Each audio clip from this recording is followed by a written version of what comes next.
Good day, ladies and gentlemen. We are the Frozen Spears Group, and we will present to you a report about History of Special and Inclusive Education. Before we start our presentation, let me introduce myself and my groupmates to you.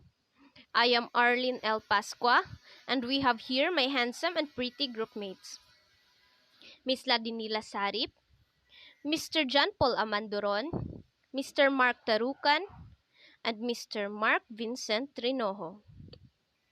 Before we present to you the history of special and inclusive education, let me define first what special and inclusive education means.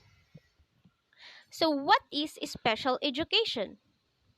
Special education or special needs education is the form of education planned for the students with special needs in a way that addresses the students' individual differences and needs.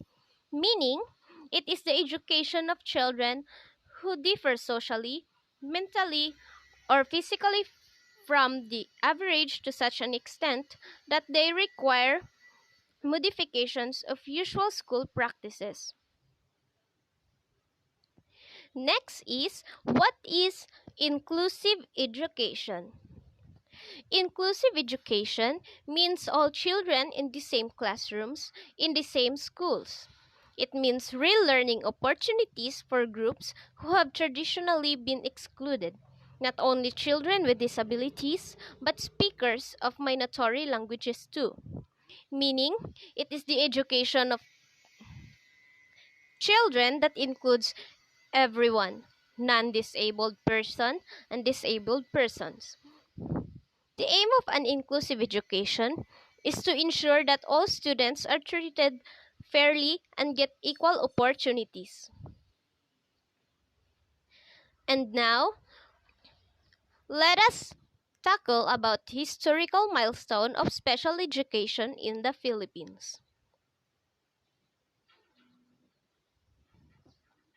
In year 1902, the interest to educate Filipino children with disabilities was expressed through Mr. Fred Atkinson, the General Superintendent of Education. In year 1907, special education was formally started in the country by establishing the Insular School for the Deaf and Blind in Manila. In the year 1927, the government established the Welfare Bill Children's Village, a school for people with mental retardation in Mandaluyong. In the year 1945, the National Orthopedic Hospital School for the Crippled Children and Youth is established. In 1949, Quezon City Science High School was inaugurated for gifted students. Once again, good day. I am Mark Vincent Rinojo, one of the reporter or member of this group. In 1993, Department of Education, Culture and Sports or DEX, also known as DepEd or Department of Education today or the present. DEX issued Order Number 14 that directed regional officers to organize the Regional Special Education Council or RESC. Why DEX why DEX become a DepEd or Department of Education? Because of the Republic Act 9155, otherwise called the Governance of Basic Education Act. In the year 1995, the summer training for the teacher of the hearing impaired was held at Philippine Normal University. In the year 1998, DEX Order Number 5 Reclassification of Regular Teacher and Principal Items to SPED Teacher and Special Schools Principal Item. In the year 1999, DEX Order Number 33 Implementation of Administrative Order Number 101 directing the Department of Public Works and Highways, the DEX and the CHED to provide.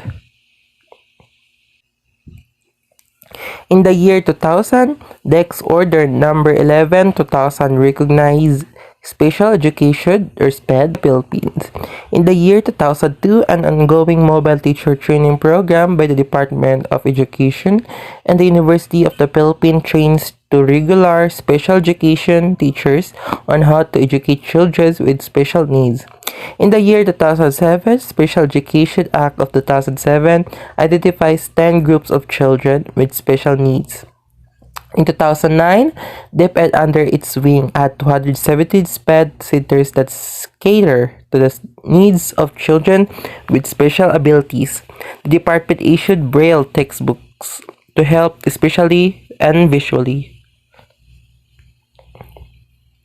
In the year 2010, a Special Education Act of 2010, an act establishing at least one special education center for each school divisions for children with special needs, guidelines for government financial assistance and other incentives and support.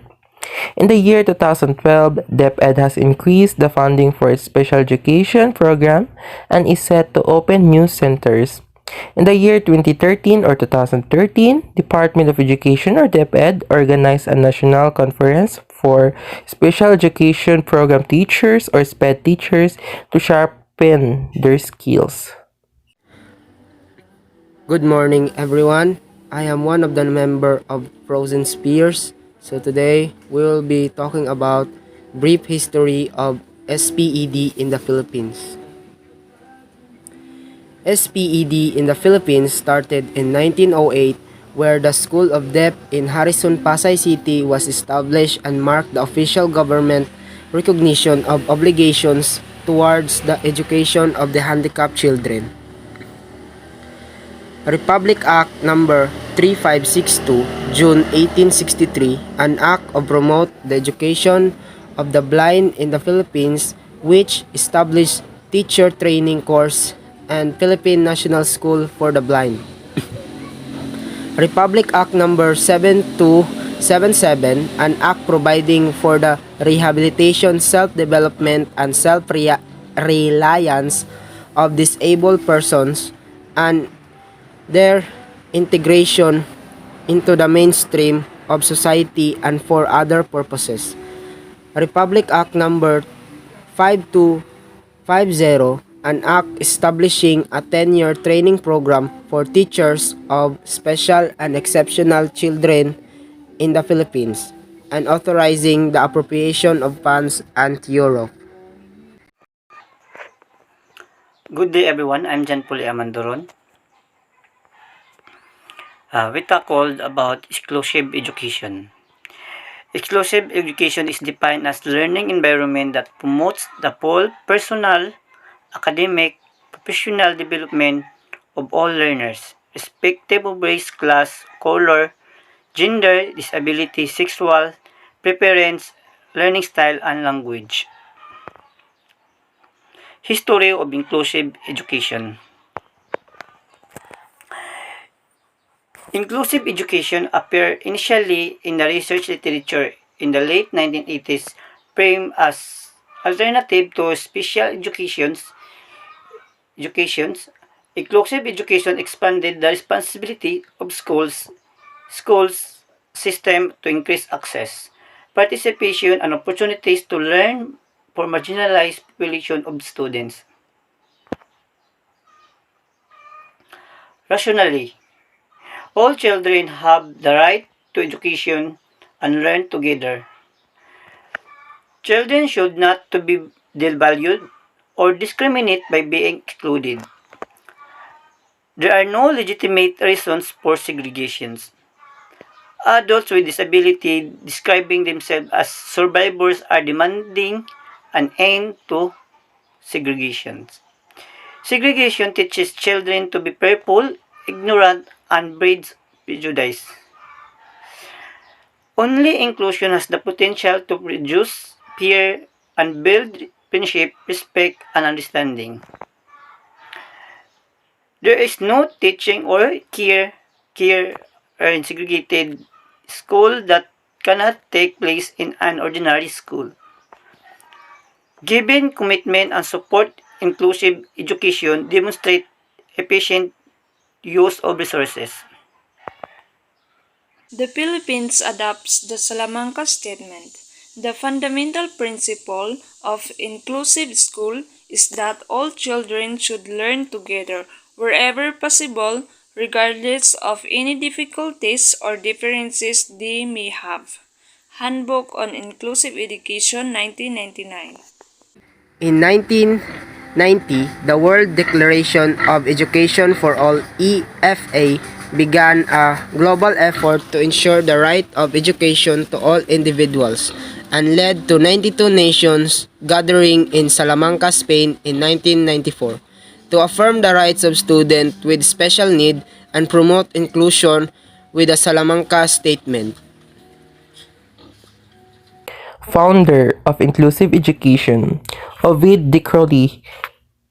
Ovid de Crowley is a Belgian teacher and psychologist in 1871 to 1932.